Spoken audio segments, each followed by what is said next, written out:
5 days since the storm hit. 6 days without sunlight. 4 days with the power grid dead, and 4 since it's been safe to leave the storm shelter. 1 day of contact again with the world outside. 4 days locked beneath the earth, hiding from the storm above.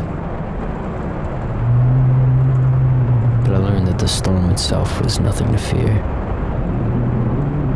No, not the storm. But those things within it we would never understand.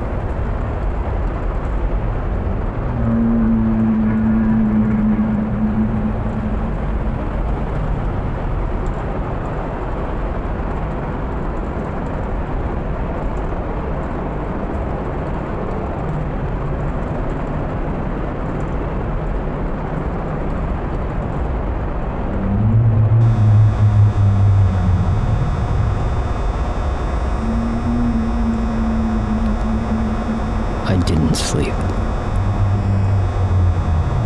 How could I, seeing what I had seen that night? How could I while hearing them? Was it even night then?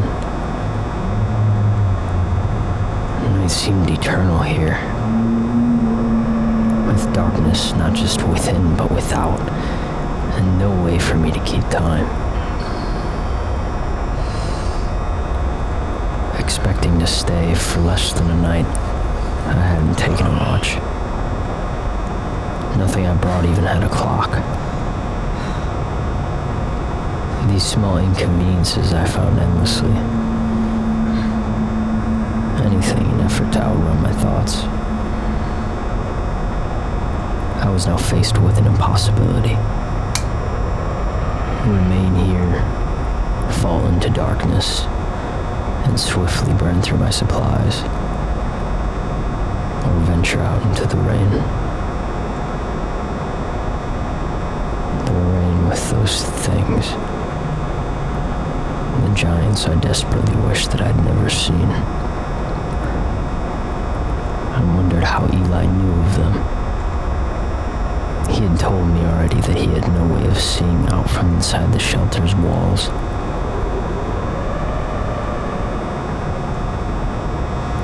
That's when I realized he had to have left his own shelter. That's why he's so opposed to me leaving my own. I had to contact Eli again. I had to find out what he knew.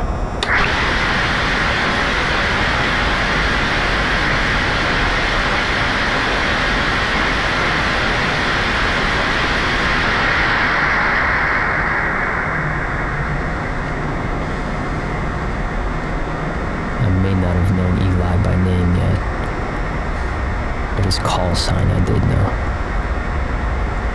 and I held out every hope I had that he kept his radio on. KDK1 to KDK12, KDK1 to KDK1 to K. Just can you hear me?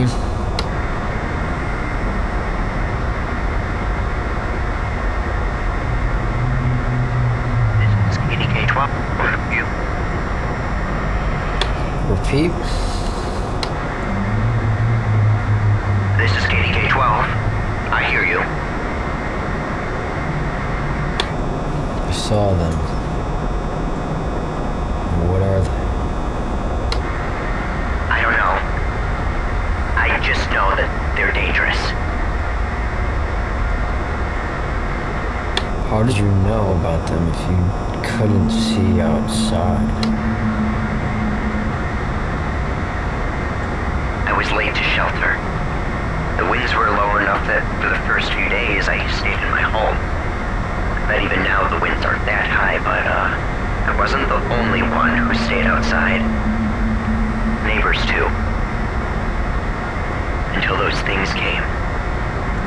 We rushed out thinking that they were survivors who'd been hurt. attacked us, dragging anyone they could back with them, barely half alive. And I locked myself away.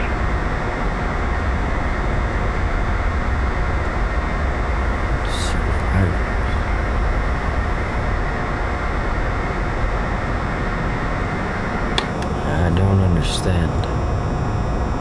How did you confuse them for survivors? They're massive balls of flesh floating in the air. How did you confuse them?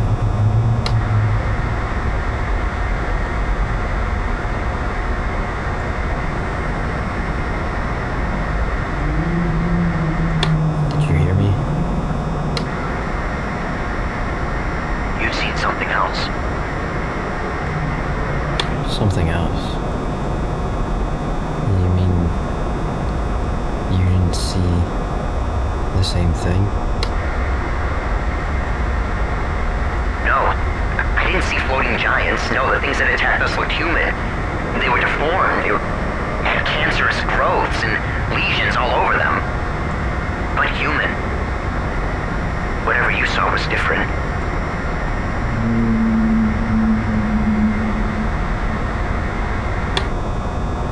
Things that you saw, can they get inside?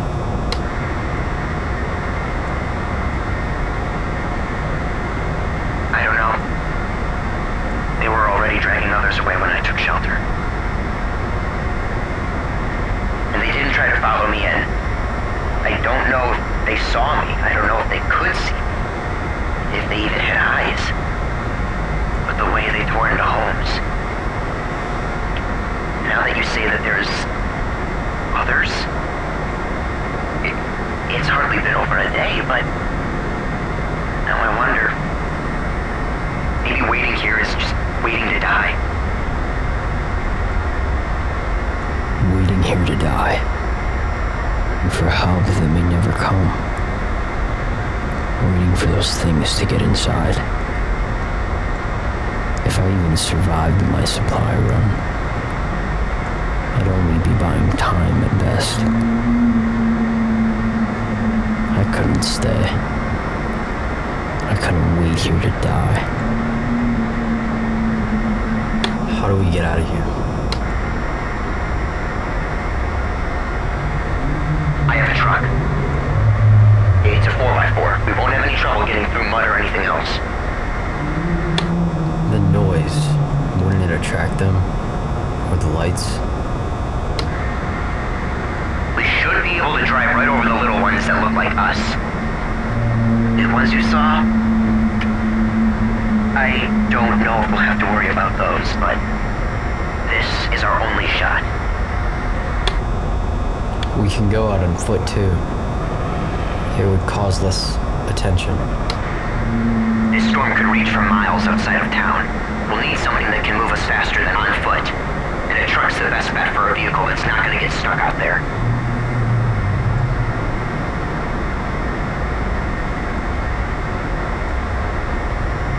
How do I get to you? Can you make it to the gas station? I'm right by it. Bring a weapon in case you run into any of them on the way. Tomorrow then.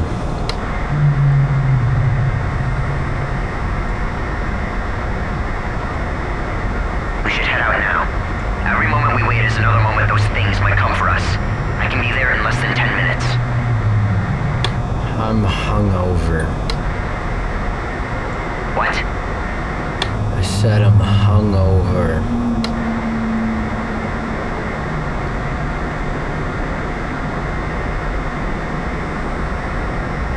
You said you were low on supplies and power last night. How much longer do you have left for?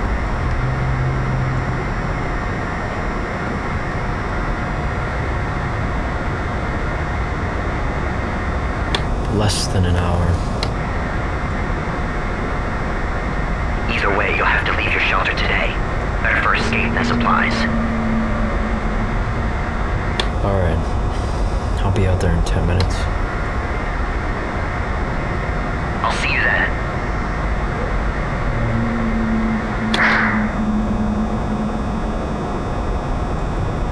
several things raced through my mind,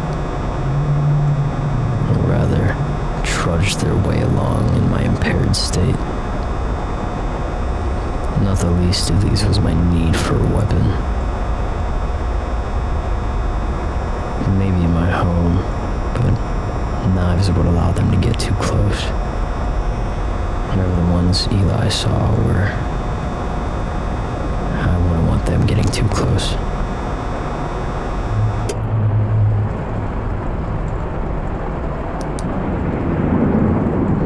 Whatever I found for the task, it would have to be soon. I was afraid he might leave if I arrived too late. He might assume that I'm dead. Killed by one of those things in the rain. Those things which I would now face.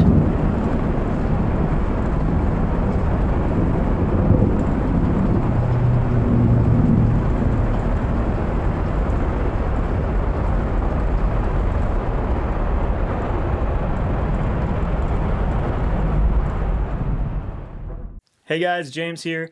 I'm the writer and director behind Shut Out the Storm. Thank you so much for watching this part, and I hope that you'll subscribe to see what's next. This series took me about 2 years to make. I started it in my final year of film school and took it upon myself to do pretty much everything, from the shooting, the editing, the special effects, the sound design. It was a massive undertaking, so if you'd like to show some support, feel free to hop down to the Ko-Fi page, which is linked there, to check out some exclusive downloads or just make a donation. Thank you again so much for watching. It honestly means the world to me.